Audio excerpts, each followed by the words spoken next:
শুক্রবার হল সপ্তাহের 7 দিনের মধ্যে একটি বিশেষ দিন। এই দিনটি মুসলিমদের জন্য অত্যন্ত গুরুত্বপূর্ণ। শুক্রবারকে জুম্মার দিনও বলা হয়। জুম্মার দিনের তাৎপর্য নিচে উল্লেখ করা হল। ঐতিহাসিক তাৎপর্য।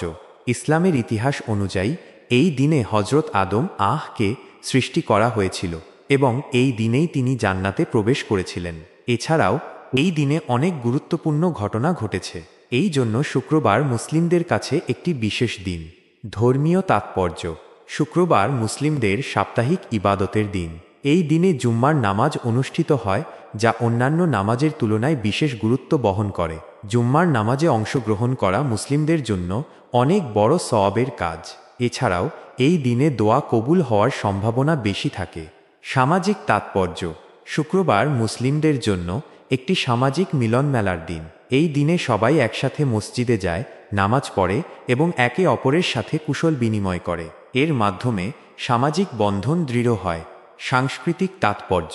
অনেক মুসলিম দেশে শুক্রবার সাপ্তাহিক ছুটির দিন হিসেবে পালিত হয়। এই দিনে পরিবার এবং বন্ধুরা একসাথে সময় কাটায় এবং বিভিন্ন ধরনের সামাজিক কর্মকাণ্ডে অংশগ্রহণ করে।